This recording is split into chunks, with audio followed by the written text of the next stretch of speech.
Oh, why do I always push myself over my limits? Oh dear, at least I can borrow James's cylinders. Half the repair's gone. He's fully repaired, sir. Alright, that's good. Hello, Edward. Hello, sir. So your repairs are done, I see. Well, they have to give me James's cylinders for now. Now that's alright, Edward. James's cylinders are a bit larger than yours, but hopefully you can adjust to them.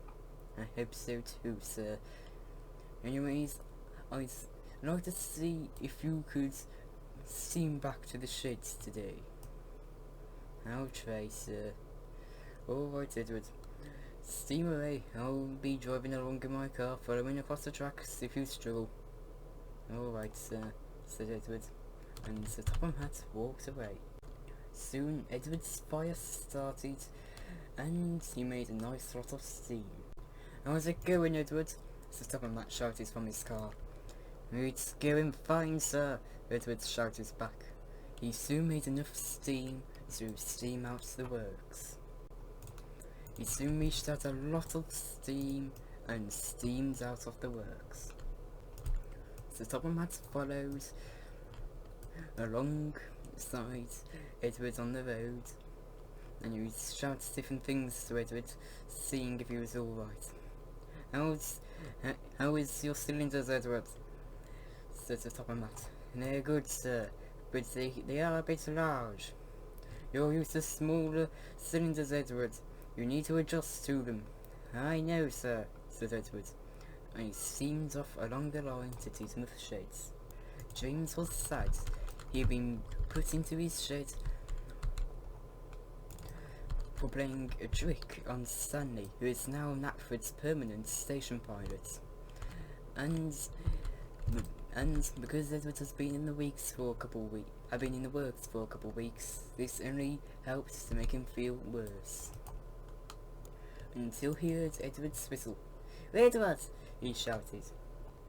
As the struggling Edward whistled and wheezed in, he finally arrived onto the turntable. Oh, and finally at Tismouth, he said as he looked over at James.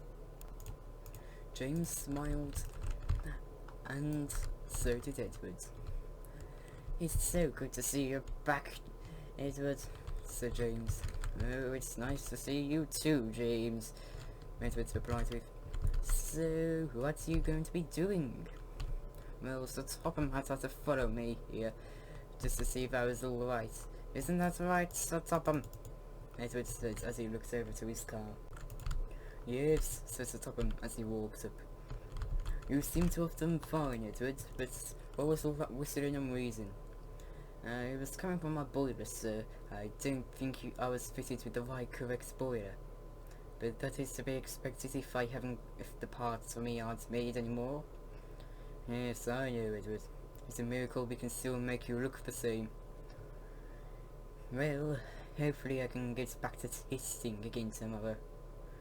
Well, hopefully so, said Sir Topham. James, said Sir Topham. Yes.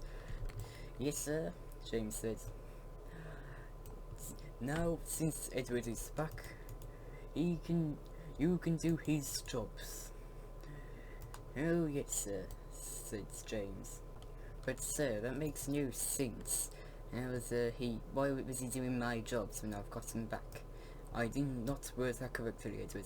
I mean, he will do your jobs while you're in the shed. He's also been doing your jobs while you've been gone, Edward. Oh, alright, sir, said Edward. Alright, Edward, said James. See you soon.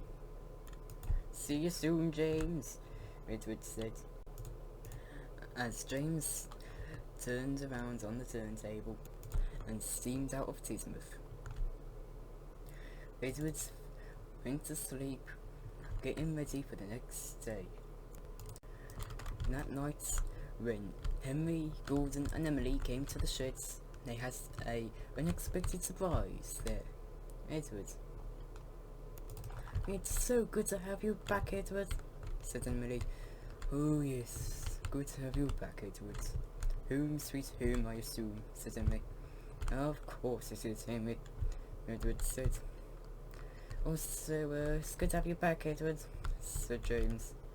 I know, James, said Edward. I will say, Edward, you are back and I'm happy. Yes, I wasn't expecting you to say that, Gordon, but nice to know that. Anyway, I think we better get some sleep. It is late at night after all, Gordon said.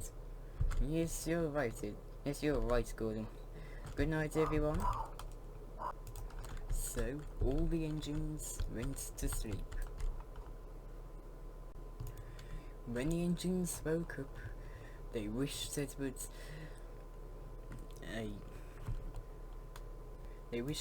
that he would do great on his tests.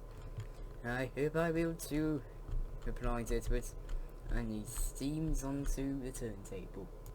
The engines watched as Edward left for Knapford. Edward soon reached Knapford Harbour and was coupled up to some empty vans, and if he could pull them with ease, he could return back to his work, but if he could not, then he would have to, well, you'll find out. As soon Edward was ready, and he built up enough steam, and soon tried to pull the train. It was not easy for him. He could hardly get it moving, and even when he built up enough steam to get it moving, he couldn't pull it very fast. The train was lighter than the trains that he usually pulled before his big accident with Neil. Edward said, as he tried pulling the train around the corner. This is so hard, he said. He struggled and struggled to pull the train. Sir Topham watched on in worry. Screamed Edward. Stop the test, Sir Topham shouted, and Edward stopped.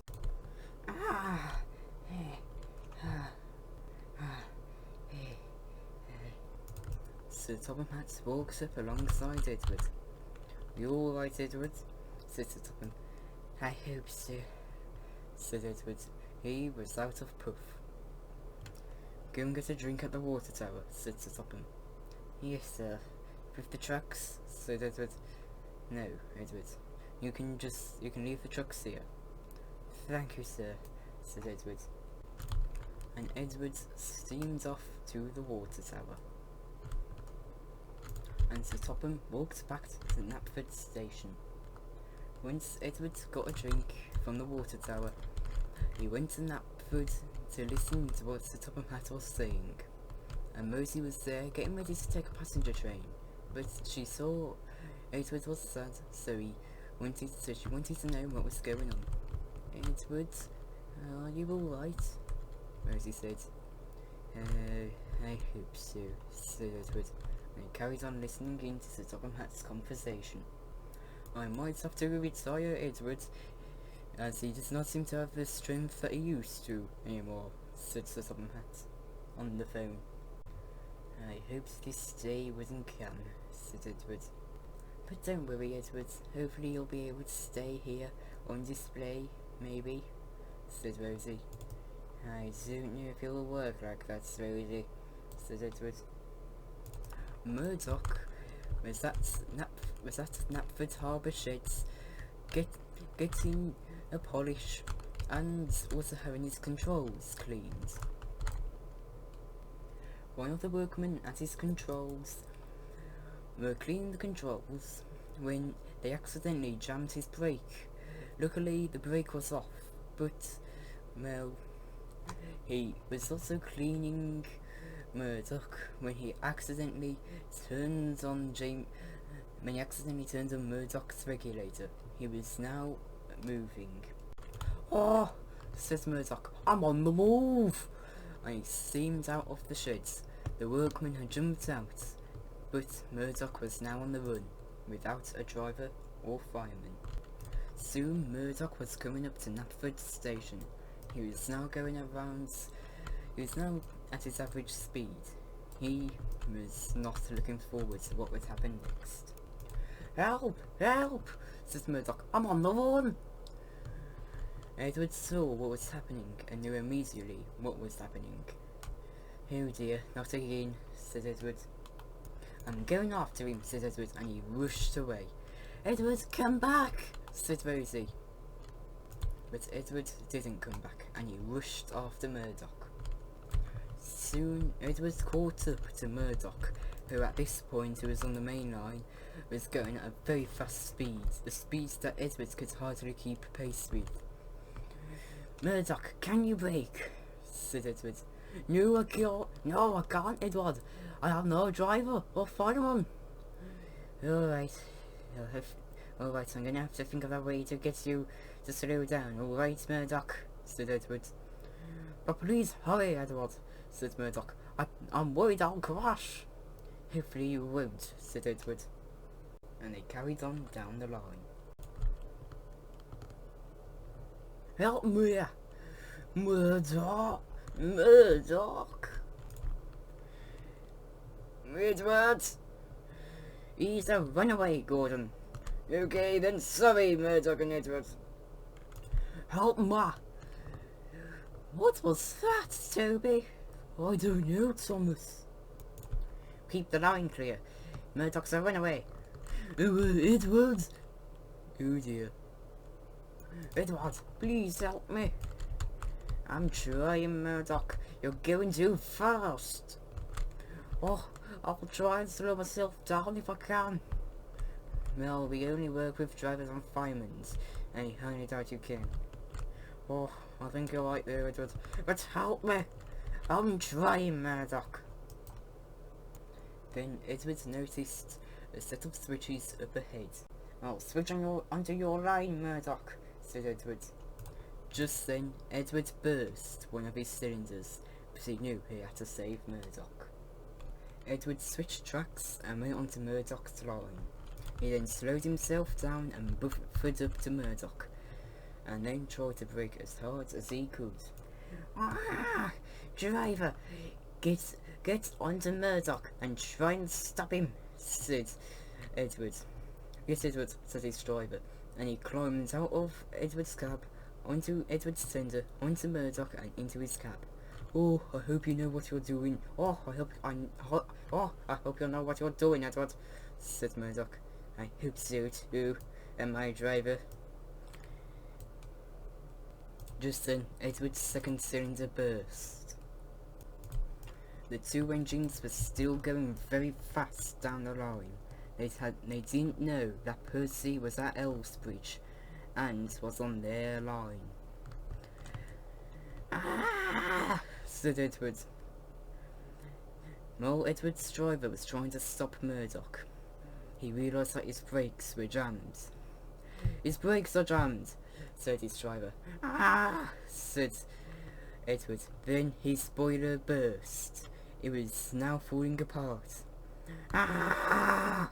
Screamed Edward as he was trying to stop Murdoch. Edward's driver turned off the regulator, but they were coming into Elsbridge fast. Luckily, they were beginning to slow down. They were only a couple miles away from Elsbridge. Luckily, they were slowing down, but Percy was at Elsbridge. Oh my, said Percy. Help me, help me. He whistled out in fear. Ah! Said Edward. He was now having his eyes wide open. He saw Percy up ahead. Ah! He said, and he slowed down right in front of Percy. Ah! He said, and then passed out. Edward! Edward! But Edward didn't reply. Driver, go to stop him, said Percy, and that's exactly what his driver did.